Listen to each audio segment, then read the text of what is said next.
हम लड़की के पास जाते हैं रिश्ते के लिए तो हम ये नहीं पूछते कि लड़की कितना दिन उपवास थी, लड़की कितना दिन व्रत थी, लड़की कितना दिन मंदिर में गई थी, लड़की कितना दिन पूजा करती है। हम साथियों ये चीज उस महिला से नहीं पूछते, बल्कि हम ये पूछते हैं कि लड़की कितना पढ़ी लिखी है, लड़की नौकरी करती है कि लड़की बिजनेस करती है, कि लड़की अपने भविष्य में आगे क्या करना चाहती है। तो हम ये पूछते हैं।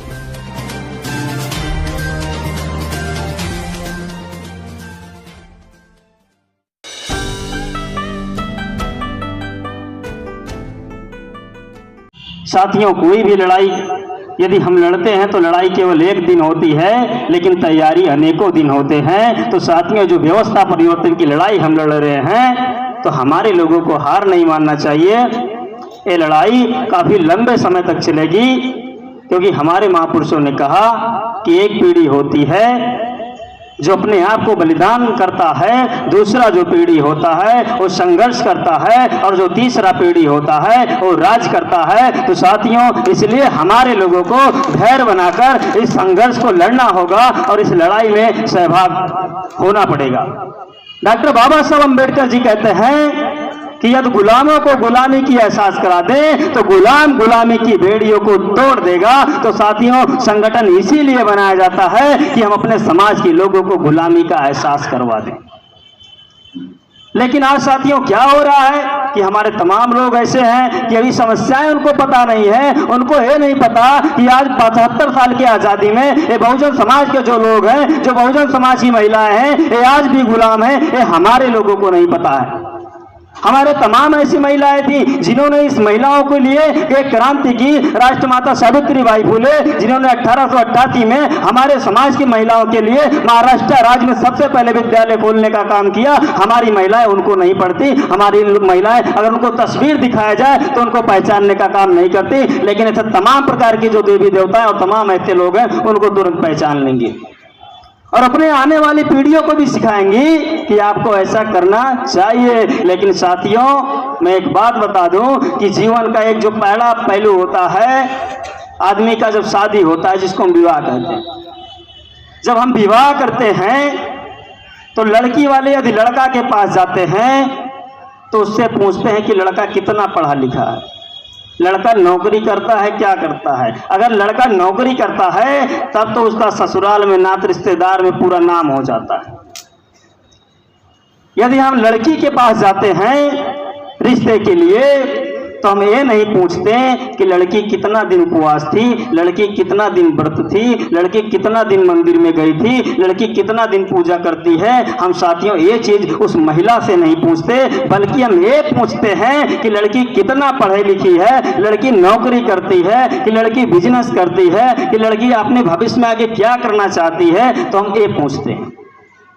तो साथियों, बात आ गई शिक्षा की कि साथियों हमारे लोग शिक्षा पे पहले उसका महत्व देते हैं, ना कि उस देवी देवता और पाखंडवाद को हम पूछते हैं।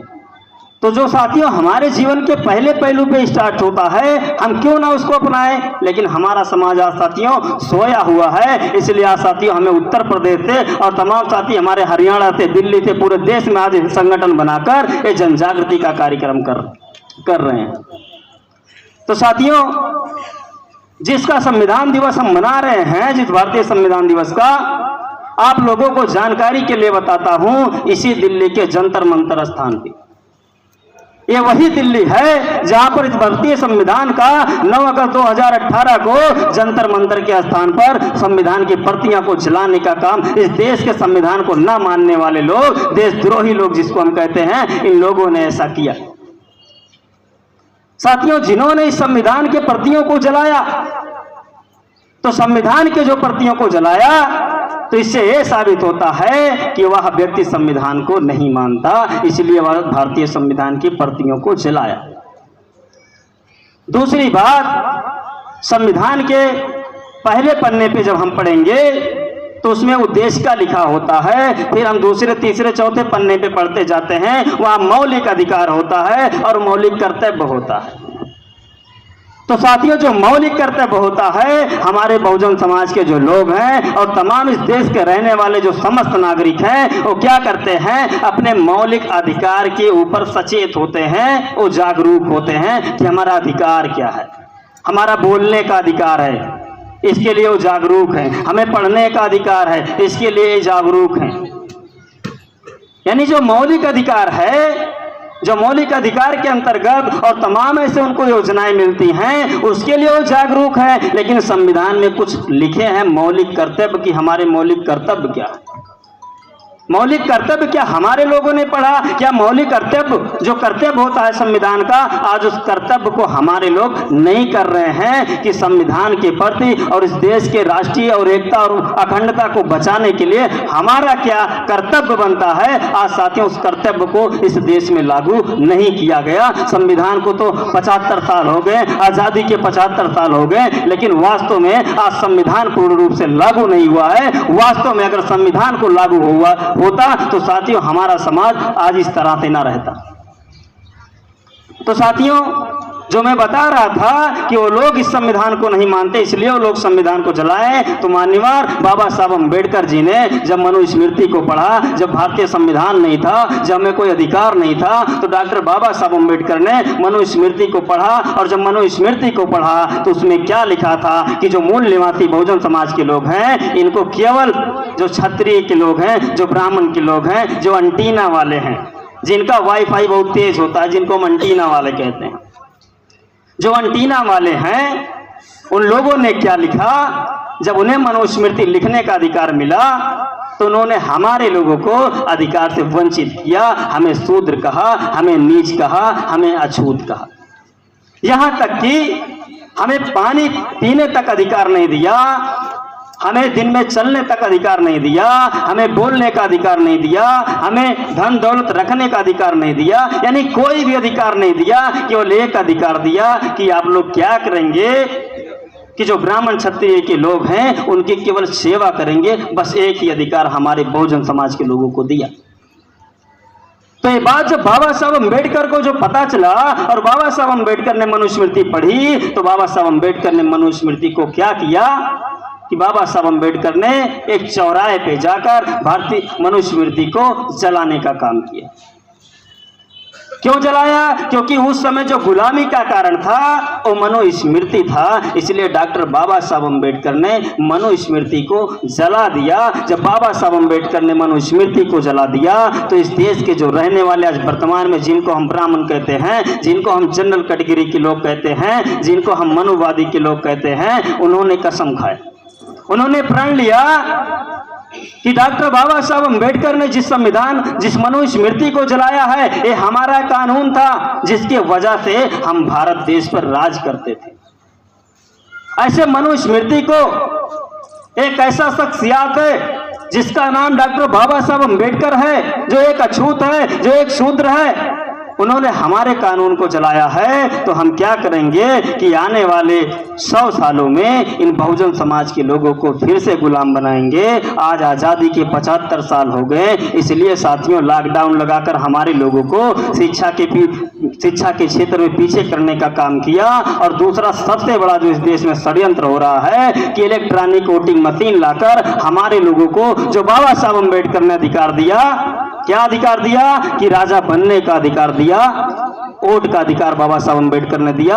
आज ईवीएम मशीन लाकर राजनीति के क्षेत्र में हमारे समाज के जो तमाम पार्टियां हैं, हमारे समाज के जो तमाम नेता हैं, उनको खत्म करने का काम कर रही है। तीसरा जो उन्होंने काम किया, लॉकडाउन लगा के क्या किया, शिक्षा को रोका, साथ साथ आर्थिक रूप से हमारे लोगों को कमजोर बनाने का काम किया। तो उन्होंने 75 साल उनके हो गए हैं, 75 साल आज़ादी की हो गए हैं, सिर्फ 25 साल बाकी हैं। इसी में वो क्या करना चाहते हैं कि हमारे लोगों को शिक्षा से और राजनीति के क्षेत्र से और आर्थिक रूप से हमारे लोगों को कमजोर बनाना चाहते हैं। जिस समाज को शिक्षा और रोजगार और आर्थिक रूप से और राजनीतिक क्षेत्र में वर्तमान में कमजोर बना दिया जाएगा, वो आने वाले समय में वो समाज गुलाम हो जाएगा। आज साथियों इनका इतना बड़ा षड्यंत्र है, इस षड्यंत्र को हमें समझना होगा। और साथियों समय कम है, वक्ताएं बहुत हैं, तो साथियों में ज्यादा बातें ना कहते हुए एक बात आप लोगों से कहना चाहता हूं कि जुल्म के साए में जुबा खोलेगा कौन। कि जुल्म के साए में जुबा खोलेगा कौन, अगर हम भी चुप रहेंगे तो भला बोलेगा कौन, अगर हम चुप रहेंगे तो भला बोलेगा कौन। आओ साथियों, हमें आज बोलने का समय है, आज गोली का समय नहीं। ये समय जो वर्तमान में है ये बोली का समय है, तो हमें साथियों बोलना चाहिए। आखिरी बातें कहकर अपनी बात को समाप्त करता हूँ। डॉक्टर बाबा साहब अम्बेडकर ने अपने जीवन के आखिरी समय में हमारे लोगों से एक आशा उम्मीद रखा था। बाबा साहब अम्बेडकर जी ने जब उनकी उम्र बीतती गई तो बाबा साहब अम्बेडकर रात्रि 12 बजे, जब ये पूरा भारत देश, जब हमारा समाज सोता था, तो बाबा साहब डॉक्टर अम्बेडकर रात्रि 12 बजे सिसकियां लेते हुए रोया करते थे। जब हमारा समाज सोता था तो बाबा साहब अम्बेडकर सिसकियां लेते हुए रोया करते थे। तो डॉक्टर बाबा साहब अम्बेडकर के जो निजी सचिव थे, जो मित्र थे, मिस्टर नानक चंद रत्तू, नानक चंद रत्तू बाबा साहब अम्बेडकर के रोने की आवाज सुनते थे और उनकी हिम्मत नहीं होती थी कि वो जाए बाबा साहब अम्बेडकर के पास और बाबा साहब अम्बेडकर से पूछे कि बाबा साहब अम्बेडकर, जब पूरा समाज सोता है तो आप रोते क्यों हैं। लेकिन नानक चंद रत्तू एक बार हिम्मत बनाते हैं और डॉक्टर बाबा साहब अम्बेडकर के पास जाते हैं और पूछते हैं, बाबा साहब अम्बेडकर, जब पूरा समाज सोता है तो आप सिसकियां लेते हुए रोते क्यों हैं। तो डॉक्टर बाबा साहब अम्बेडकर कहते हैं कि हे रत्तू, डॉक्टर बाबा साहब अम्बेडकर बड़े दुख के साथ कहते हैं कि हे रत्तू, मैं रो इसलिए रहा हूं कि एक व्यक्ति अपने जीवन में जितना काम करता है उससे कई गुना काम मैं इस समाज के लिए कर चुका हूं। मुझे दूर दूर तक कोई शख्स नहीं नजर आ रहा है, कोई नौजवान नहीं नजर आ रहा है जिसके कंधे पर मैं समाज का भार रख के सुकून से मर सकूं। साथियों,